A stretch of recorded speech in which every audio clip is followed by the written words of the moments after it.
Audio Jungle.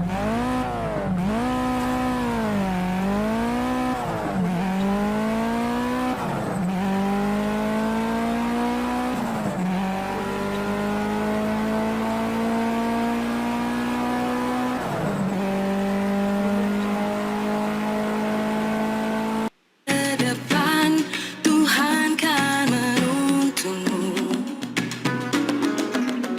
Sadarilah masa berganti.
Indonesia bersatu dalam perbedaan, berpegang tangan dan berlari.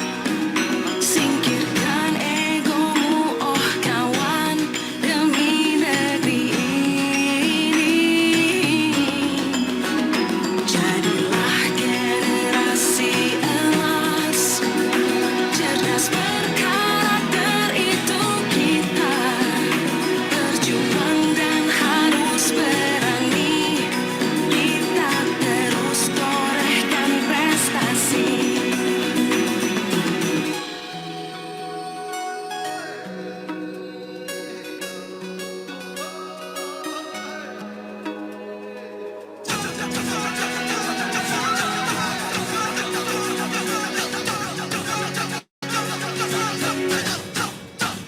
Kita belajar Pancasila, kita bernafas dalam sila-silanya. Kita belajar Pancasila, ayo kita jaga untuk Indonesia. Kita belajar Pancasila, kita bernafas dalam sila-silanya. Kita belajar Pancasila, ayo kita jaga untuk Indonesia. Cek, cek.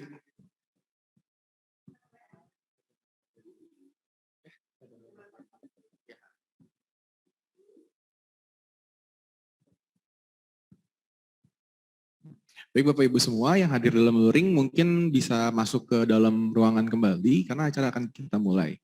Untuk makanannya silakan dibawa masuk ke dalam aja, nggak apa-apa Bapak Ibu semua. Untuk yang luring kita akan mulai kembali sesi kita pada hari ini. Tapi sebelumnya saya pengen dulu dong menyapa Bapak Ibu yang daring. Kira-kira yang masih hadir nih dari mana aja ya? Mas tolong buka kolom chatnya. Saya ingin tahu dari yang daring yang masih hadir kira-kira. Silakan Bapak Ibu semua yang daring untuk mengisi kolom chat. Dari SMKN 7 Samarinda, SMKN 1 Sebatik Barat, Kalimantan Utara. Dari Depok hadir. SMKN 15 Kota Bekasi, SMKN 5 Sijunjung. Wah, banyak nih. SMKN 3 Kuningan, SMKN 2 Kota Pariaman. SMKN 1 Mejayan Madiun, Ibu Yuni, SMKN 2 Lahat. Wah, masih semangat nih kita pada hari ini untuk membahas tentang PKL. Jadi Bapak Ibu semua, selanjutnya kita akan membahas tentang best practice persiapan karakter kerja siswa di industri dalam program PKL serta penyerapan lulusan di industri. Jadi Bapak Ibu semua telah hadir bersama kita Bapak Indra Wijaya dari SMK Mitra Industri 2100 dan acara kali ini, sesi kali ini akan dimoderatori oleh Bapak Sandi. Baik Bapak Sandi, mungkin bisa maju ke depan.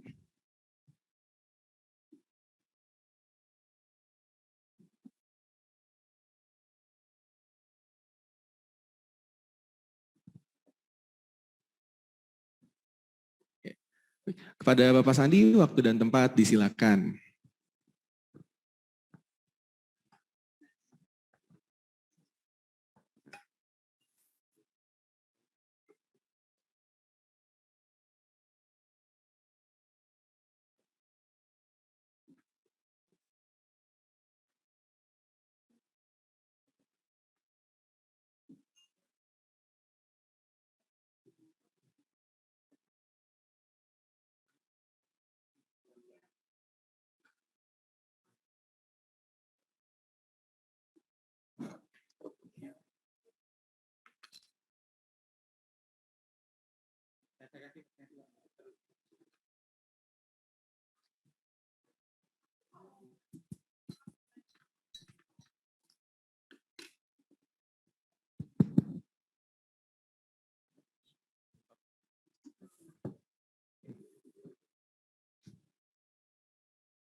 Bismillahirrahmanirrahim. Assalamualaikum warahmatullahi wabarakatuh. Puji syukur kepada kita panjatkan kepada Tuhan Yang Maha Esa berkat rahmat dan hidayahnya. Pagi ini menjelang siang kita masih dapat bertemu, berkumpul ya secara luring dan daring. Semoga kita tetap diberikan kesehatan dan dapat manfaat atas acara ini. Semoga tetap semangat Bapak Ibu sekalian yang mengikuti kegiatan ini. Pada kesempatan hari ini saya mencoba akan memandu acara yang berjudul Best Practice Persiapan Karakter Kerja Siswa di Industri. Di sini juga telah hadir narasumber dari SMK ya, SMK MM 2100, Bapak Indra Wijaya, Pak ya, SMK MM 2100 di Cikarang Pak ya, Cikarang. Baik, untuk menghemat waktu juga, mungkin kita berikan kesempatan pada Bapak Indra Wijaya. Mungkin nanti kita sekitar 1 jam 10 menit Pak, sesuai jadwal Pak. Kita nanti disambung juga tanya jawab.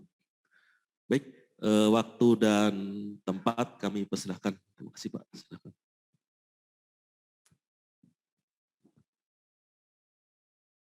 Baik, Assalamualaikum warahmatullahi wabarakatuh. Alhamdulillahirrahmanirrahim. Wassalatu wassalamu ala asrofil anbiya wal mursalin. Wa ala alihi wa ashabihi rasulillahi ajmain. Perkenalkan saya Indra Wijaya dari SMK Mitra Industri MM 2100. Pada saat ini dikasih kepercayaan gitu ya, tugas gitu untuk best practice men-share apa yang telah kami lakukan beberapa waktu ini terkait dengan PKL sesuai dengan yang kita bahas pada pagi hari ini. Bapak Ibu, dalam hal ini kami ya tidak dalam rangka menggurui ya, cuman sharing sharing pengalaman. Kemudian dari pengalaman tersebut diharapkan kita bisa saling sharing juga nanti, saling berbagi pengalaman sehingga Bapak Ibu belajar dan saya juga belajar begitu. Saya share materi, bentar.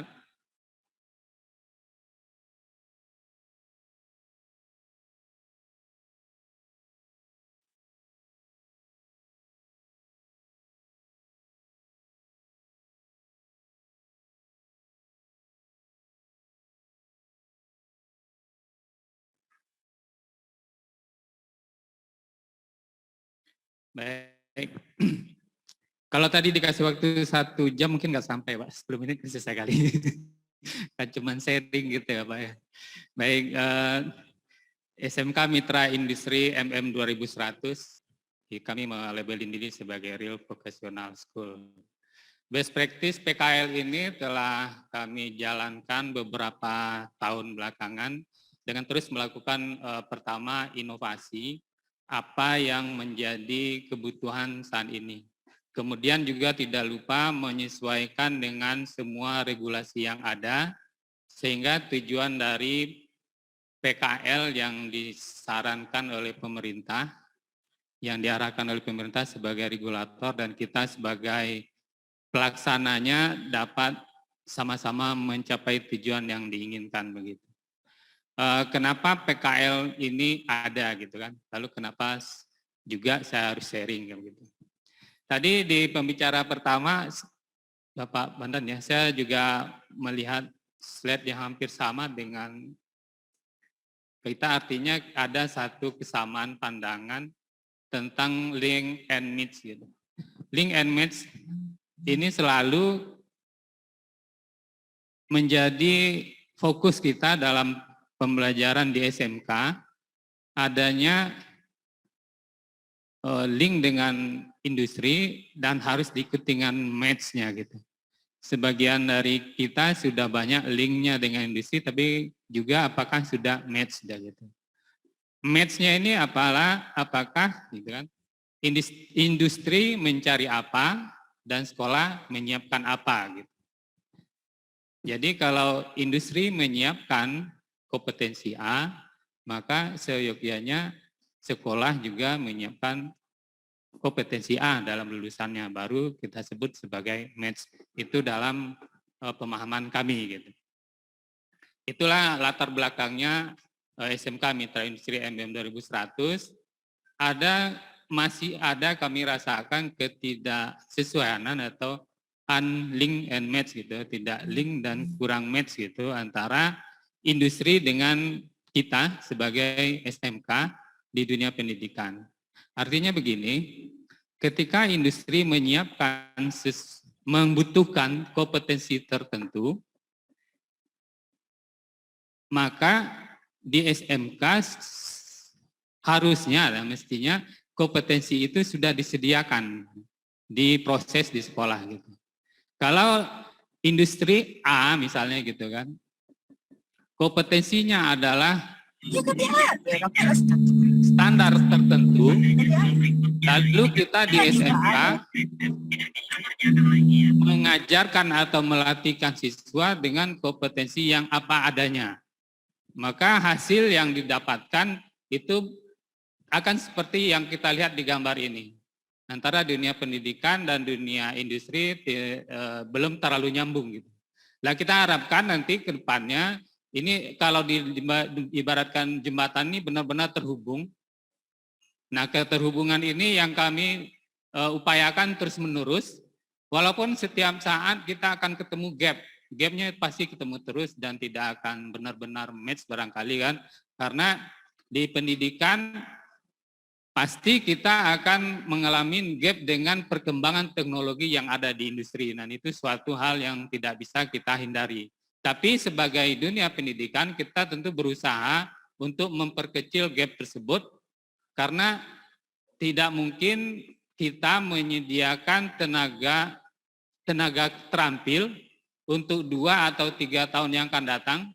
Taruhlah anak sekarang kelas 10, nanti kelas 12-nya 3 tahun yang akan datang, itu kompetensinya yang kita ajarkan adalah kompetensi beberapa tahun yang lalu, taruhlah 5 tahun yang lalu gitu kan. Nah ini semakin lebar gapnya. Kita harus mengejar untuk 5 tahun yang akan datang minimal. Kompetensinya yang harus kita persiapkan di 5 tahun yang akan datang itu kompetensi apa yang dibutuhkan oleh industri. Dan ini kita bisa lakukan melalui berbagai kuesioner, berbagai kajian, sehingga ketika mengambil keputusan di vokasi, di sekolah masing-masing, kita bisa semakin menyelaraskan antara kebutuhan industri dengan kompetensi yang kita ajarkan. Secara kelembagaan kami di SMK Mitra Industri MM 2100 saat ini ada 7 jurusan atau kompetensi keahlian. Ada teknik sepeda motor, kemudian teknik elektronika industri, teknik pemesinan, teknik ketenaga listrikan, teknik kendaraan ringan otomotif, akuntansi, dan akomodasi perhotelan. Di 7 kompetensi ini kami berusaha ke-7-7-nya itu semakin lama semakin link dan semakin match begitu. Visi dari sekolah kami adalah SMK Mitra Industri MM 2100 sebagai pusat pendidikan dan pengembangan yang mencetak siswa sesuai dengan kebutuhan industri dan berjiwa wirausaha. Misi kami adalah membentuk karakter siswa yang berperilaku positif, membekali siswa dengan pengetahuan dan keterampilan sesuai kebutuhan industri, dan membangun jiwa wirausaha yang tangguh. Misi ini kami terjemahkan dalam bentuk program dan kegiatan sehari-hari sehingga semakin hari misi kami semakin dekat pada misi-misi tersebut. Termasuk juga dalam hal persiapan siswa untuk diserap di industri pada saat kelulusannya nanti. Untuk mendukung kegiatan pembelajaran tersebut, kami memegang pada prinsip-prinsip nilai tertentu yang kami sebut dengan 5 nilai utama SMK Mitra Industri MM 2100. 5 nilai ini adalah pegangan bersama semua pemegang kepentingan di SMK Mitra Industri MM 2100, mulai dari top manajemennya, apakah itu yayasan, komite, kepala sekolah, guru, termasuk juga siswa, apalagi orang tua, semua kami ikat dalam 5 nilai ini, yaitu jujur, tanggung jawab, disiplin, kerjasama, dan peduli. Ini adalah nilai yang bukan sekedar nilai yang ditulis begitu saja, tapi nilai yang diusahakan untuk diimplementasikan setiap saat, yang mana dalam pengimplementasian nilai-nilai ini kami mulai dari siswa di saat mereka baru masuk ke SMK Mitra Industri MM 2100. Di awal masuk kami melaksanakan workshop selama 3 hari untuk membahas kalau istilah sekarang action plan gitu. Tapi bagi kami apa yang akan dilakukannya atau tindakan apa yang akan mereka lakukan dalam mewujudkan 5 nilai tersebut. Setiap siswa berkontribusi untuk menyampaikan pendapatnya, menyampaikan idenya, misalnya jujur. Jujur, saya tidak akan menggelapkan SPP, misalnya seperti itu. Kalimat itu kami ambil, lalu kita bareng-bareng menyepakatinya bahwa ini adalah nilai yang akan mereka lakukan selama di sekolah di SMK Mitra Industri MM 2100.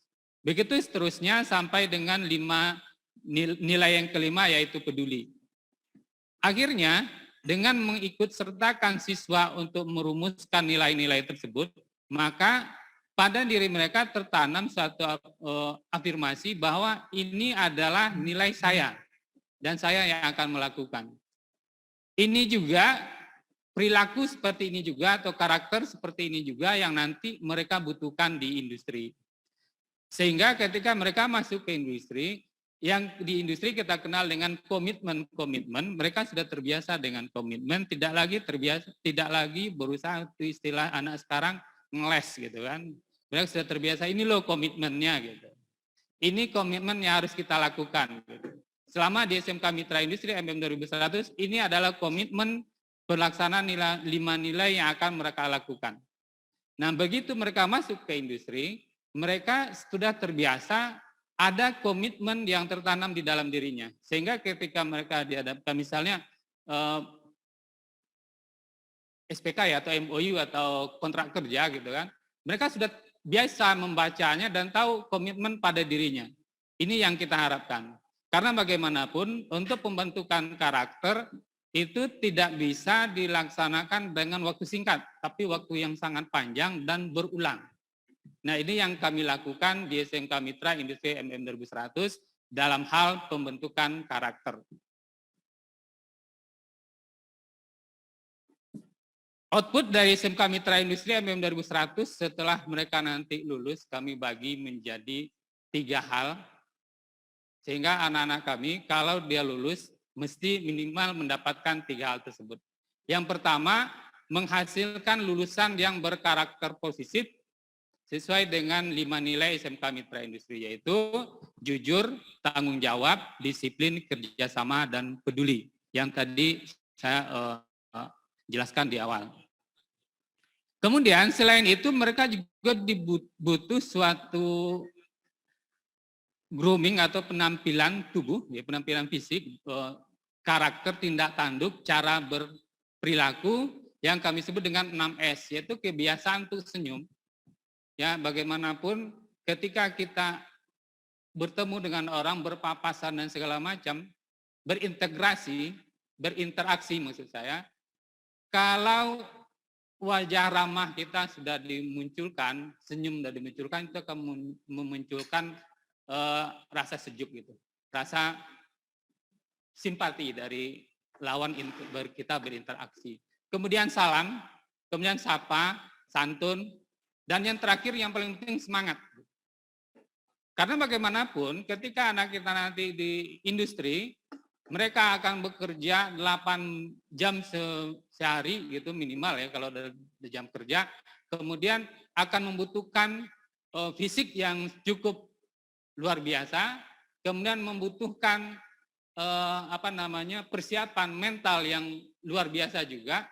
Kalau mereka tidak dilatih dengan semangat, tidak dilatih dengan wah ini harus saya lakukan gitu. Maka anak-anak kita akan gampang nanti tereliminasi saat mereka di industri. Jangankan untuk dunia kerja, mungkin di PKL saja sudah, kalau udah nggak kuat gitu kan, wah ini mah terlalu kuat mah, saya nggak bisa PKL gitu kan, kerjanya terlalu berat gitu kan, baru 2-3 hari udah selesai keluar dari PKL gitu kan. Apalagi nanti di kerja begitu. Kemudian mendapatkan minat sesuai dengan impiannya, jadi kami nanti akan jelaskan di slide berikutnya, membagi siswa itu menjadi sesuai dengan minat dan bakatnya setelah lulus dari SMK nanti. Ada nanti akan bekerja, melanjutkan kuliah, berwirausaha atau magang ke Jepang maupun ke Jerman yang melalui program Ausbildung. Kemudian tentu mempunyai kompetensi di DUDI sesuai dengan jurusan mereka masing-masing. Nah ini kompetensi tentu kompetensi yang ada di jurusannya. Untuk output inilah kami melakukan program-program dari awal mereka masuk sampai nanti kelas 12 intensif untuk bagaimana siswa dapat memperoleh atau outputnya sesuai dengan yang kita canangkan di awal. Maka dalam pembelajaran tidak hanya fokus kepada keterampilan saja, skill saja, tapi kami lebih memfokuskan kepada pembentukan karakter siswa. Karena ini sesuatu yang luar biasa mendorong siswa nanti ketika dia berkarya di industri. Kalau skill itu gampang diupdate, pengetahuan gampang dicari, tapi karakter ini sesuatu yang tidak bisa dicari dalam waktu singkat, perlu waktu dan effort yang cukup besar untuk membentuk karakter tersebut. Tadi kita sampaikan untuk peminatan kami bagi menjadi 4, yaitu bekerja, melanjutkan kuliah, wirausaha, dan magang ke Jepang dan Ausbildung Jerman. Untuk masing-masing peminatan kami mempunyai program pembelajaran, mempunyai treatment yang berbeda. Karena jika kita inginkan anak bekerja, tapi treatment dan programnya kita samakan dengan anak yang kuliah, maka hasilnya akan tidak maksimal. Jadi mulai dari kelas 11, kami sudah melakukan treatment atau program yang fokus kepada output masing-masing siswa tersebut. Ini adalah contoh penerapan 5 nilai yang ada di industri. Jadi penerapan 5 nilai yang tadi kami sebutkan di awal, ini bukan sesuatu yang tidak terimplementasi, tapi justru sangat dibutuhkan di industri. Maka dari awal kami fokus bagaimana mereka menerapkan 5 nilai tersebut dengan sebenar-benarnya atau dengan sungguh-sungguh. Nah, untuk itu juga kami mendesain pembelajaran dengan memfokuskan kepada kompetensi yang kita sebut dengan KSK, knowledge, skill, dan attitude. Ini adalah kompetensi yang kami ajarkan dan kami berbagi tempat, berbagi peran gitu. Ada harus diajarkan oleh sekolah dan ada yang mesti diajarkan oleh industri untuk masing-masing kompetensi tersebut. Bahkan untuk karakter kami juga melibatkan masyarakat seperti TNI gitu, untuk memunculkan nilai dan karakter terbaik dari siswa tersebut. Ini adalah profil kami saat ini. Kami saat ini mempunyai siswa 2.461 siswa, kemudian kami juga mempunyai MOU 227 industri saat ini. Kemudian masing-masing MOU tersebut mempunyai fokus atau mempunyai ada yang sama programnya, ada yang berbeda. Walaupun begitu ada sekitar 14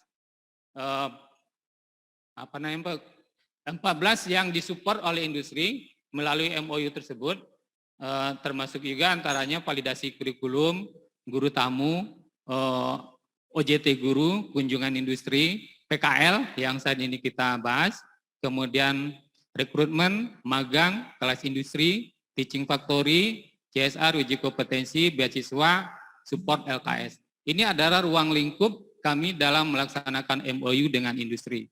Ya walaupun tidak semua industri 5-15-nya gitu. Jadi tergantung fokus dari ketika kita melakukan MOU dengan perusahaan tersebut. Ini adalah profil lulusan kami angkatan pertama sampai angkatan ke-8. Saat ini kami sudah meluluskan 8 angkatan. Dari setiap angkatan kami memprogramkan ketercapaian siswa di industri. Tadi sudah disampaikan di awal bahwa siswa kami bagi menjadi 4 peminatan. Kalau dia peminatan kerja itu mestinya 100% mereka sudah tercapai di sudah terrekrut di industri. Nah, kami melakukan apapun program agar mereka mencapai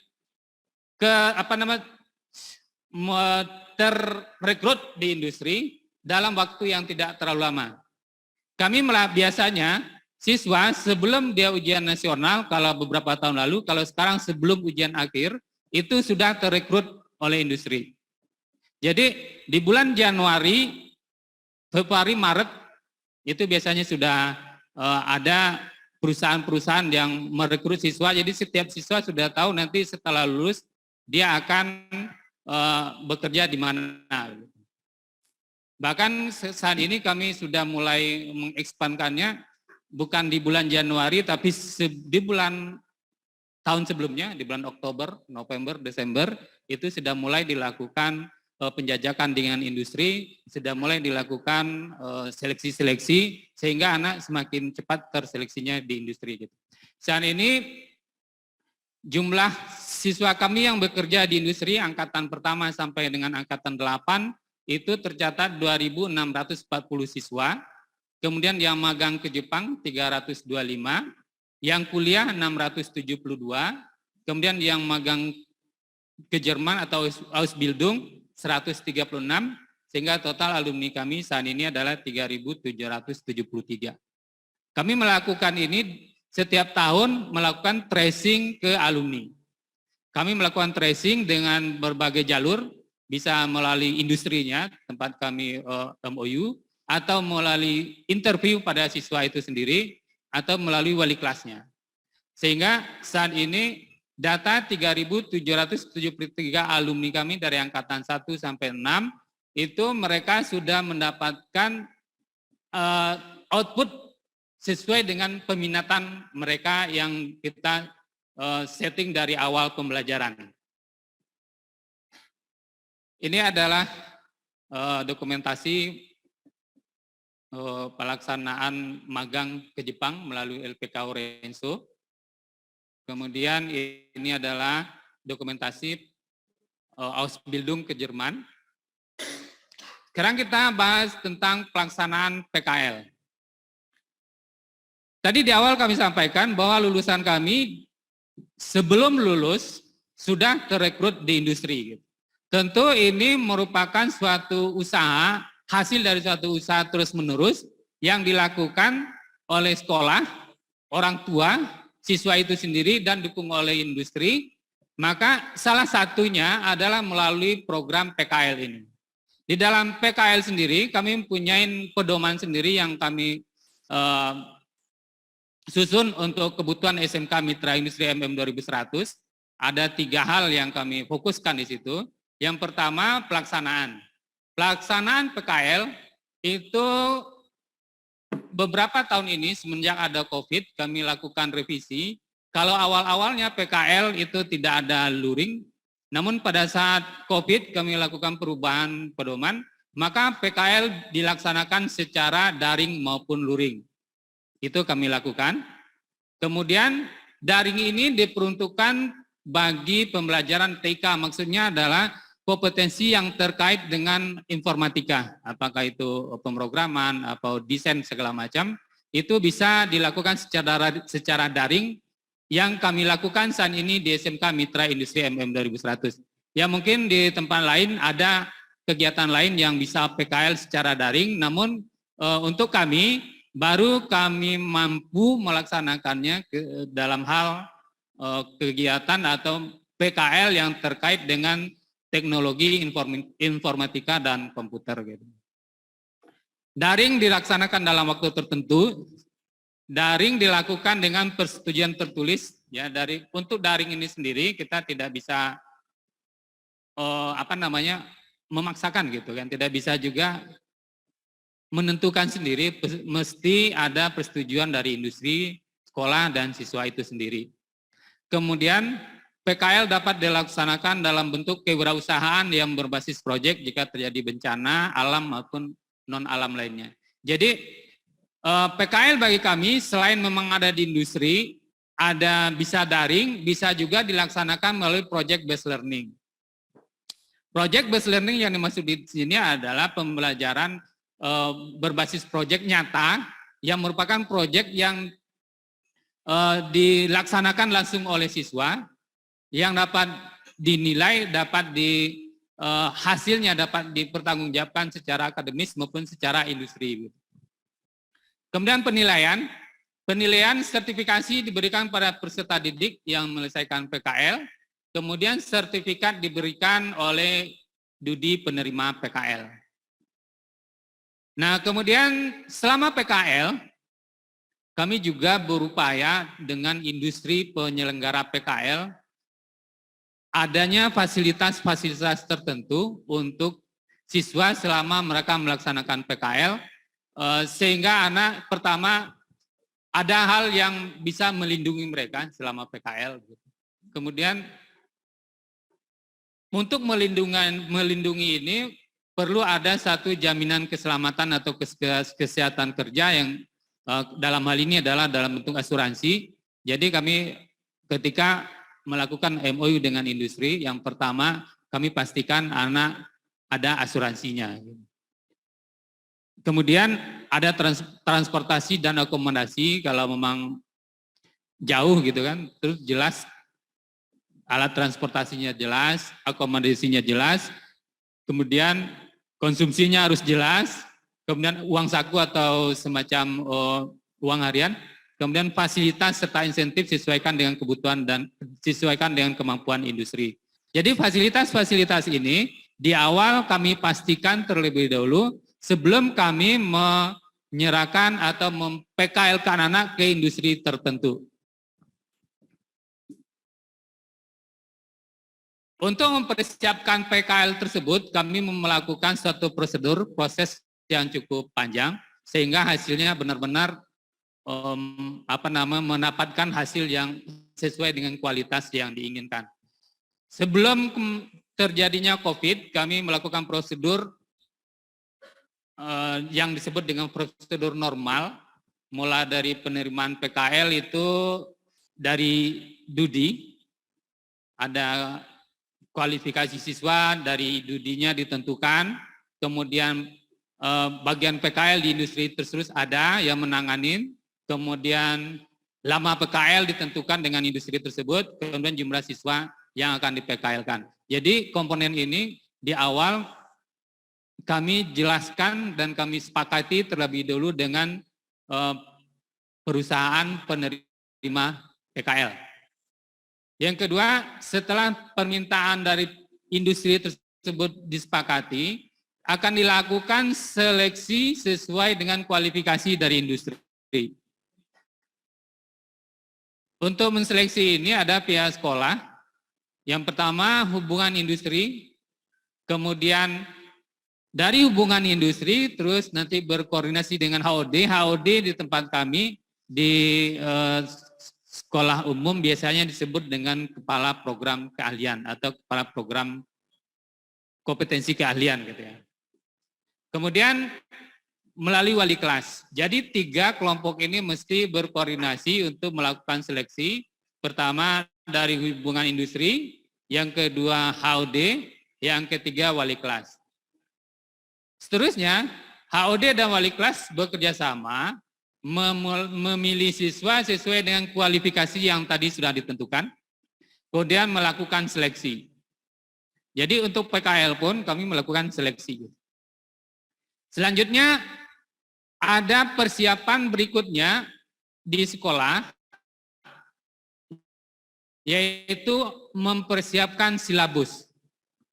Silabus PKL bagi kami adalah silabus khusus ketika mereka melakukan PKL. Bisa jadi silabus ini adalah bagian dari silabus umum, tapi bisa juga ini adalah silabus khusus yang hanya bisa dilakukan di industri tersebut. Di silabus ini mesti ada hal yang harus dikerjakan, kemudian SOP dari perusahaan tersebut, kemudian penjelasan mulai saat PKL, lama PKL, guru pembimbing, seragamnya, dan seterusnya. Ini ditentukan saat kami menentukan silabus.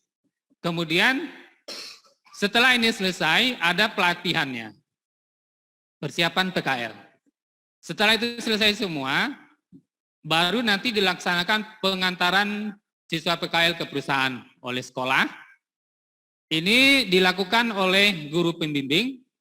Di perusahaan dilakukan serah terima antara guru pembimbing dengan pembimbing PKL di perusahaan. Kemudian guru pembimbing menjelaskan sistem penilaian di PKL.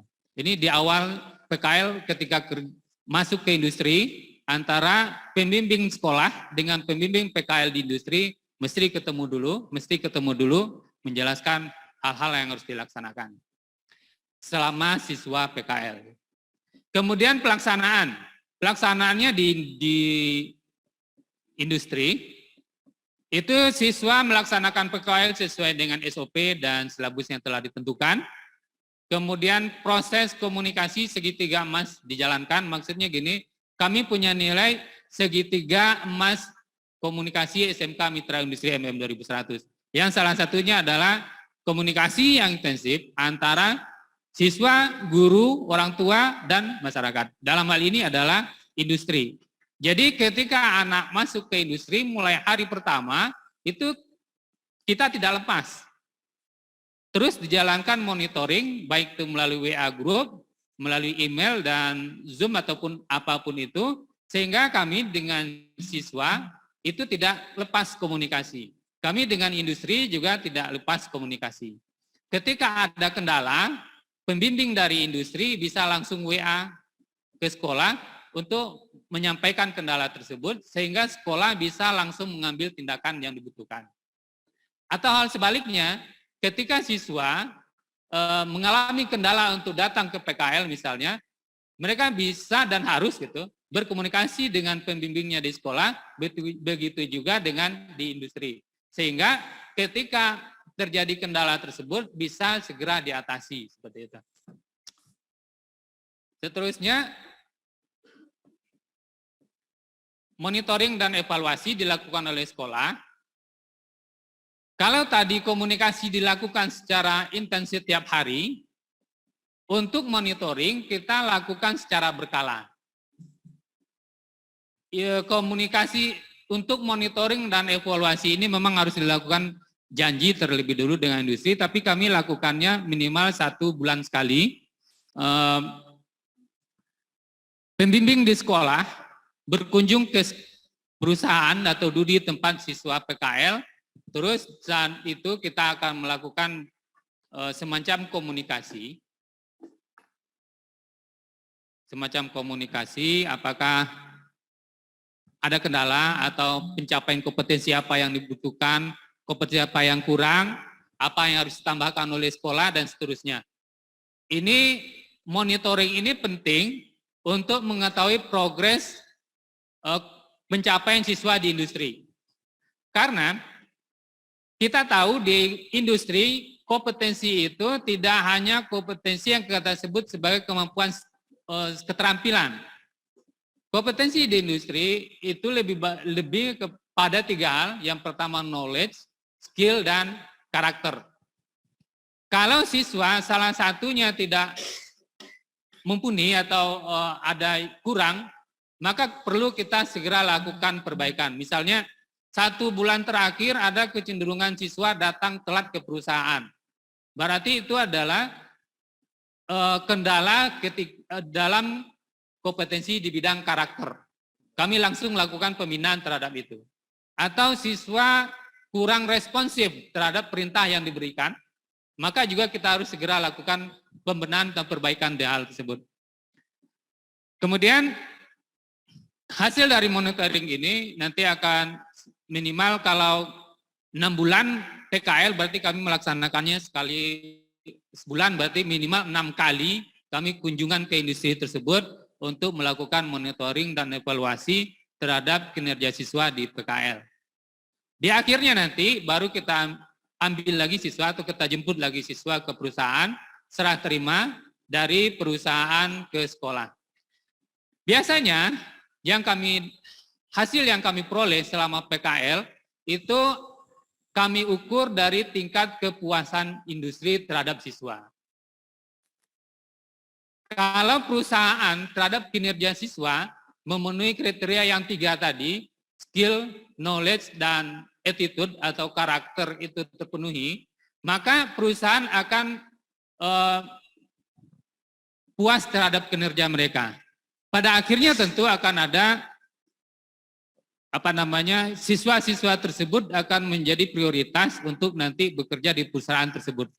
Kalaupun dia nanti tidak bekerja di perusahaan tersebut, karakter kerjanya sudah dapat, keahliannya sudah dapat, sudah sesuai dengan kebutuhan industri, maka di perusahaan lain dia pasti akan mempunyai kompetensi yang sama dan akan terterima ketika seleksi. Gitu. Jadi itu yang kami lakukan untuk PKL di industri. Di COVID beberapa tahun belakangan, prosedur-prosedur tersebut kami sedikit revisi untuk menyesuaikan dengan kondisi yang ada, terutama ketika di industri. Kami selain tadi kualifikasi, kemudian bagiannya apa, lama PKL-nya berapa, jumlah siswa berapa, kami juga memastikan dulu ke perusahaan tersebut adanya protokol new normal yang baik di perusahaan tersebut. Ini demi melindungi siswa kita terhadap pandemi yang saat ini masih merebak.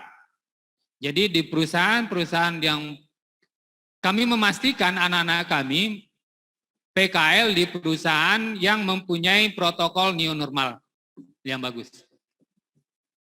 Seterusnya tadi kalau di sekolah masih sama dengan yang lain, Hubinnya berkomunikasi dengan HOD, kemudian dengan Walas, kemudian dilakukan seleksi. Kemudian di sekolah juga kami lakukan penyesuaian lagi job desk PKL-nya. Job desk PKL, karena selama COVID kami membuka peluang PKL melalui daring maupun mulai luring. Kemudian tambahan prosedur kami saat ini adalah pengarahan, pembekalan sebelum dilaksanakan PKL terkait dengan protokol new normal.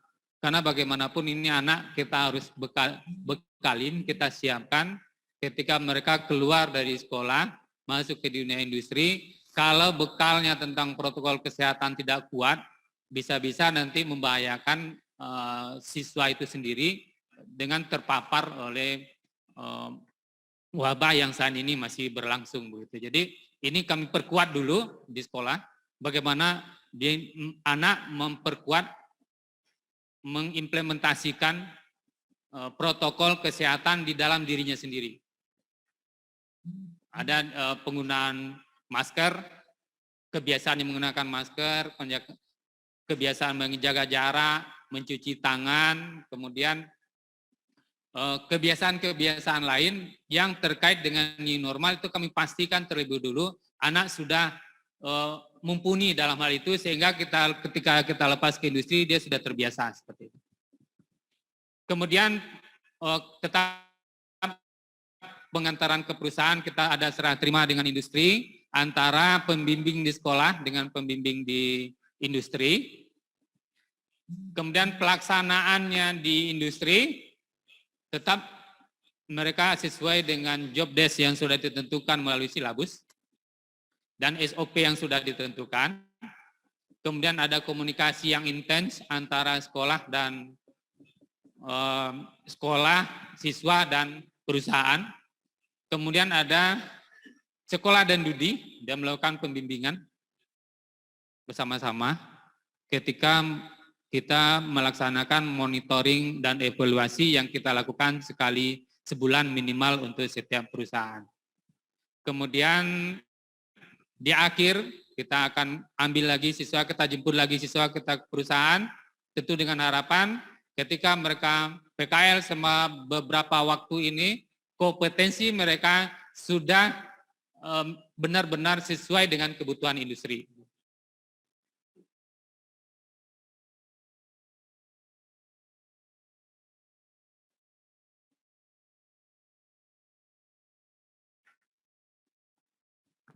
Terus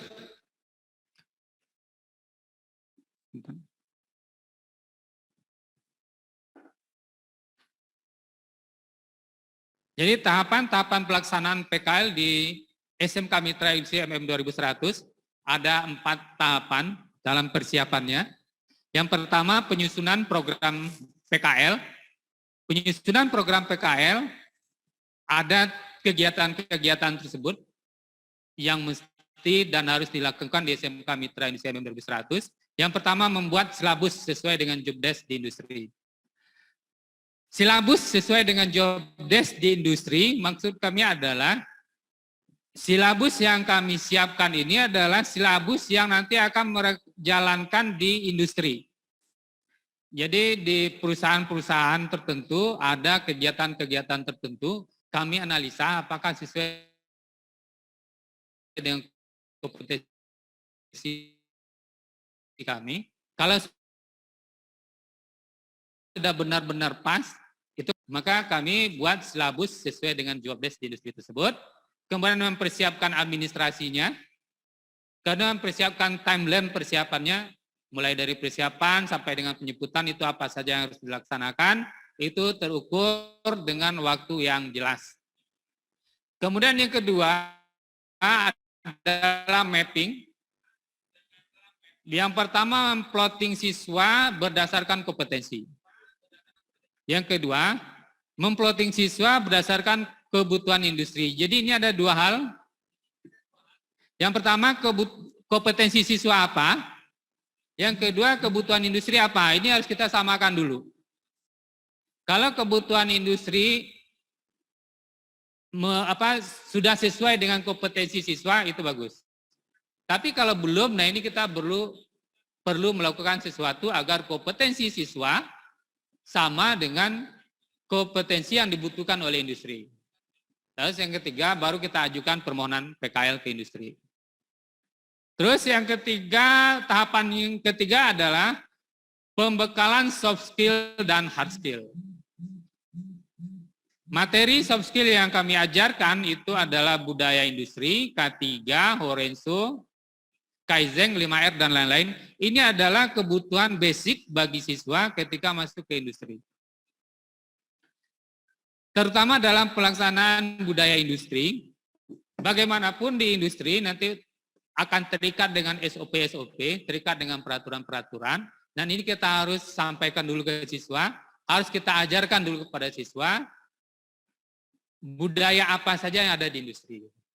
Termasuk misalnya ketika kebiasaan untuk menggunakan seragam. Kalau mungkin selama sekolah, siswa kita ada seragam itu yang dianggap, wah ini emang nggak apa-apa gitu kan. Mungkin di industri tertentu, seragam itu menentukan dan sangat penting dan harus dilakukan seperti itu. Maka budaya tersebut kita lakukan. Yang saya mau seragam di sini misalnya adalah sepatu safety. Di industri, sepatu safety itu adalah komponen atau unsur yang sangat penting dalam keselamatan ketenaga kerjaan. Dalam keselamatan tenaga kerja maksudnya. Kalau siswa kita tidak ajarkan dan tidak biasakan dengan sepatu safety, maka bisa jadi ini menjadi penyebab kecelakaan kerja yang akan membahayakan siswa itu sendiri ketika mereka PKL di industri. Kemudian apalagi K3. Kemudian Kaizen. Kaizen ini adalah kebiasaan untuk improvement. Kemudian Horenso, 5R. Selain itu ada materi hard skill. Hard skill yang kami lakukan di luar kompetensi industrinya adalah keterampilan komputer, kemudian alat ukur, basic kompetensi di jurusannya dikuatkan kembali. Ini kami lakukan setiap saat sebelum siswa berangkat PKL. Kemudian fisik, mental, dan disiplin. Ini perlu juga kami persiapkan. Setelah itu semua dipersiapkan, baru laksanakan sosialisasi.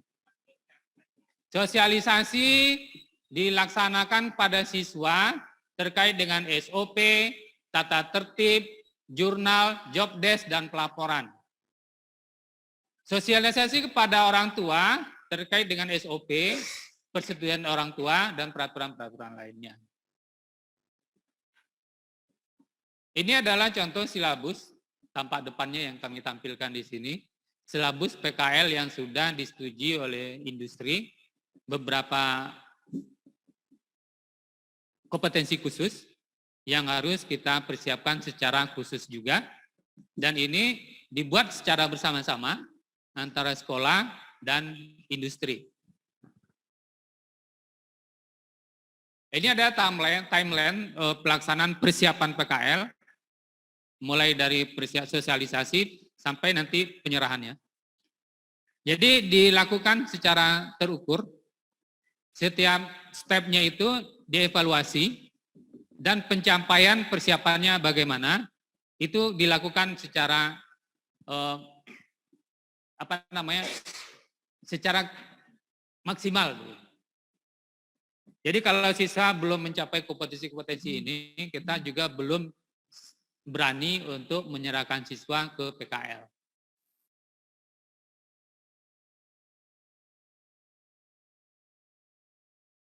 Ini adalah matrik persiapan PKL terkait dengan silabus-silabus yang tadi saya sampaikan. Ada umum, terkait dengan K3, Kaizen, Horenso, etos kerja, safety reading, kerja bangku, presentation skill, daily checklist. Ini perlu kita ajarkan. Karena nanti begitu dia nyampai ke industri, anak kita tidak tahu hal ini, jangankan terbiasa, tahu aja tidak, misalnya kenal aja tidak, misalnya apa itu checklist gitu kan. Ini membuat satu siswa akan terhalang atau terhambat dalam pelaksanaan PKL-nya itu sendiri. Yang kedua, capaian hasil PKL tidak akan maksimal. Kemudian di berbagai jurusan ada silabus-silabus khusus yang kami persiapkan. Untuk jurusan akuntansi ada penginputan data, filing data, data invoice, scan data, Bapak, Excel. Ya. Baik, begitu juga dengan perhotelan, pemesinan, TBSM, TKRO, listrik, ELIN. Ini persiapannya. Kemudian untuk program pembinaan karakter, ada PBB, pelaksanaan 5 nilai budi luhur SMK Mitra Industri MM 2100, pembiasaan 6S, senyum, salam, sapa, sopan, santun, dan semangat. Ini contoh materi K3 yang kami berikan terkait dengan tujuan K3 berdasarkan Undang-Undang Nomor 1 Tahun 1970 tentang Keselamatan Kerja. Ini adalah rujukan kami ketika memberikan training K3 pada siswa. Dan pelaksanaan training K3 ini di training khusus oleh ahli K3 yang guru-gurunya telah kami lakukan sertifikasi dan mendapatkan sertifikat ahli K3. Sehingga kompeten untuk memberikan pelatihan K3 pada siswa. Ini juga insiden K3, ini juga kami sampaikan bagaimana kecelakaan kerja terjadi di industri dan bagaimana nirmis hampir saja kecelakaan kerja gitu. Ini suatu hal yang penting untuk disampaikan pada siswa dan siswa harus memahami itu dengan sungguh-sungguh. Seterusnya bahaya K3. Faktor-faktor bahaya K3 mulai dari pengertian sumber bahayanya, jenisnya, kemudian faktor-faktornya. Ini juga kami sampaikan. Kemudian risiko dari K3, mulai dari risiko rendah, sedang, dan tinggi. Terus bagaimana penanganannya. Gitu. Ini perlu kita sampaikan pada siswa. Kemudian pengendalian risiko K3, kita sampaikan juga.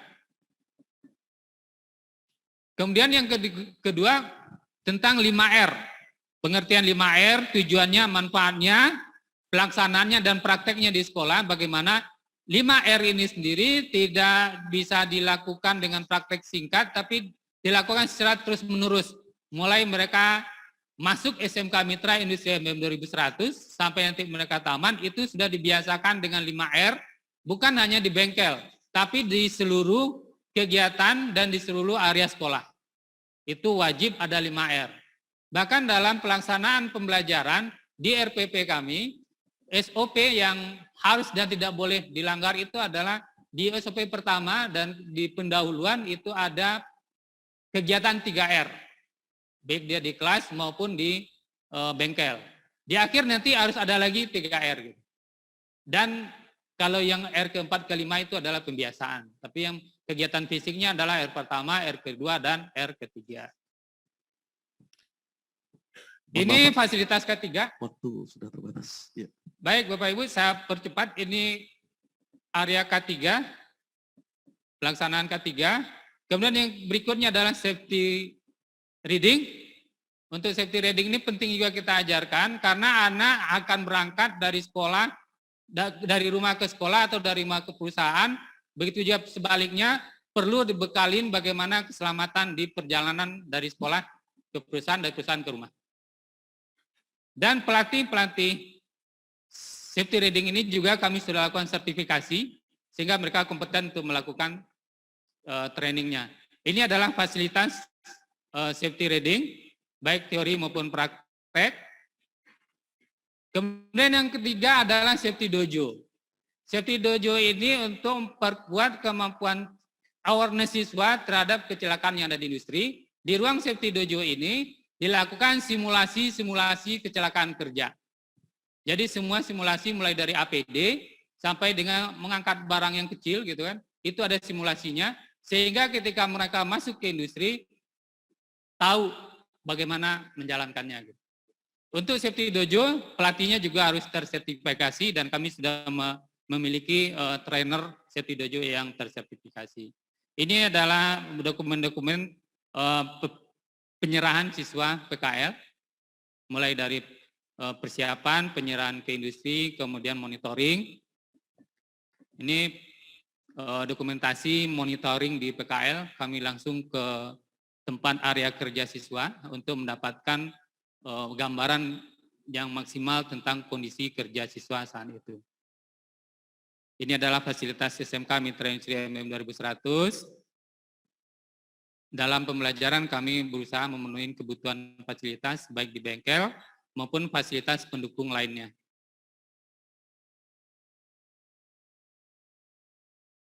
Ini adalah ruang interaktif dan podcast. Bapak Ibu bisa lihat di YouTube kami, ada update ke podcast SMK Mitra Industri MM 2100. Silakan di-subscribe ya Bapak Ibu. Baik Bapak Ibu, karena waktu yang cukup pendek, saya sudahi dengan Assalamualaikum warahmatullahi wabarakatuh. Mohon maaf jika ada penempatan kata, kalimat yang salah selama pemaparan ini. Terima kasih sekali lagi. Assalamualaikum warahmatullahi wabarakatuh. Assalamualaikum warahmatullahi wabarakatuh. Kita berikan aplaus pada Pak Indra. Baik Bapak Ibu, terima kasih Pak Indra, paparannya menarik sekali, mungkin menjadi inspirasi, referensi. Mungkin saya juga bisa mencoba menarik tadi ya poin-poin yang penting terkait dengan karakter, Pak ya. 5 nilai utama: jujur, tanggung jawab, disiplin, kerjasama, peduli. Nah, ini bisa diterapkan di warga sekolah, baik dari siswa, guru, orang tua, maupun mungkin yayasan ya kalau untuk swasta. Lalu ada juga terkait dengan output tadi ya, output lulusan yang berkarakter positif, 5 nilai tadi dan 6S. Lalu ada mendapatkan minat dan impian bekerja, melanjutkan wirausaha, dan tadi magang juga disebutkan. Lalu mempunyai kompetensi yang dibutuhkan Dudi. Tadi juga dibahas terkait dengan PKL ya, PKL seperti apa prosesnya, prosedurnya, mulai pelaksanaan, penilaian, sampai dengan fasilitasi. Ya, Bapak Ibu sekalian yang di dalam Zoom meeting maupun di luring, mungkin kita tidak membuka pertanyaan ya, karena juga saya ralat lagi tadi ada waktunya terbatas ternyata. Mungkin nanti di kesempatan lain bisa berkomunikasi dengan Pak Indra ya. Mungkin dari bantuan PK juga kan sudah ada pembelajaran, mungkin dari best practice-nya seperti apa untuk lebih menggali lebih dalam lagi dan mungkin bisa diterapkan ke sekolah Bapak Ibu sekalian. Terima kasih, kita berikan aplaus lagi kepada Pak Indra. Terima kasih untuk acara sesi ini. Assalamualaikum warahmatullahi wabarakatuh. Ya, terima kasih, Pak. Kita kasih aplaus lagi kepada Pak Sandi dan Pak Indra atas paparan yang luar biasa. Dan sudah bergabung bersama kita pagi hari ini Bapak Direktur SMK, Pak Wardani. Selamat pagi, Pak.